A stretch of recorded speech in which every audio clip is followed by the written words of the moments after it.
Hey guys, I'm Brandon. Today we're going to begin the second book of Samuel by telling a Bible story from it. We have our channel in Spanish, and the link to it is in the description.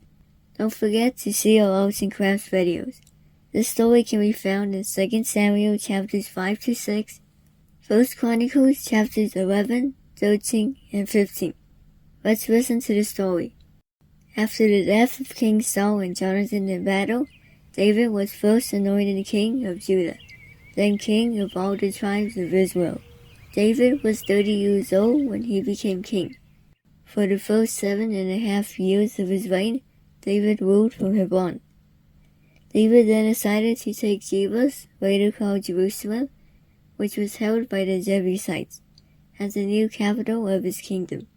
Jerusalem on Mount Zion had a fortress that was so well defended the Jebusites boasted, "You will not get in here. Even the blind and the lame can expel you." Nevertheless, David captured the fortress of Zion and made Jerusalem the city of David. He started developing the land around the fortress, and the Lord was with him in all he did. Hiram, king of Tyre, sent messengers to David, along with cedar logs and carpenters and stonemasons, and he built a palace for David. David knew that God had established his kingdom, and he wanted to make Jerusalem a place of worship too.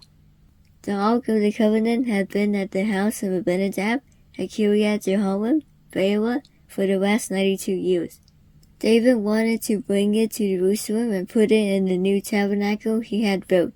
All the people of Israel assembled at Kiriath Jearim, and the Ark of God was put on a new cart with Uzzah and Ahio guiding it.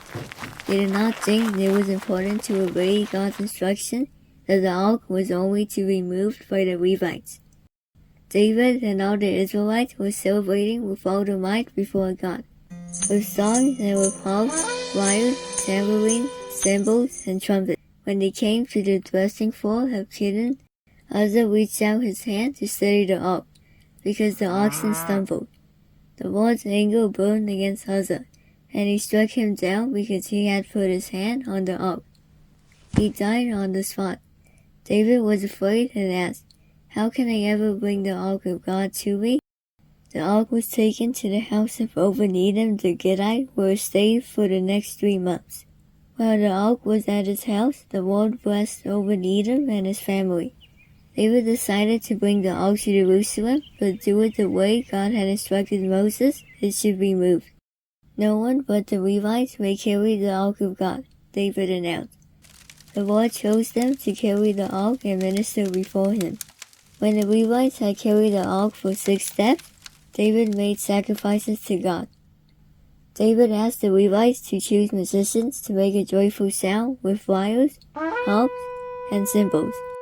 The musicians were led by Heman, Asaph, and Ethan. The Levites were clothed in fine white linen, as was David. Kenaniah was in charge of the choir who led the singing. The people of Israel brought the ark to Jerusalem with shouts of joy and the sound of ram's horns, trumpets, cymbals, lyres, and harps. As the Ark of the Covenant was entering Jerusalem, David's wife Michal, daughter of Saul, watched from a window. When she saw King David dancing and celebrating, she despised him in her heart. They brought the ark and set it inside the tent that David had pitched for it. David sacrificed burnt offerings and fellowship offerings and blessed everyone in the name of the Lord. He gave a loaf of bread, a cake of dates, and a cake of raisins to each person in the crowd. Then everyone returned home. When David went home to his wife Michal, she said, "Is it right for the king of Israel to behave as any vulgar person would, in full view of the slave girls and servants?" David replied, "I was before the Lord who chose me to rule Israel, and I will celebrate before him." In this episode, we saw how David is finally crowned king of all Israel. God was with him. Until now, David has obeyed God, but many more things are about to happen in David's life, and we will see them in the next episode. Thanks for watching, and don't forget to like and subscribe. We'll see you in the next episode. Bye!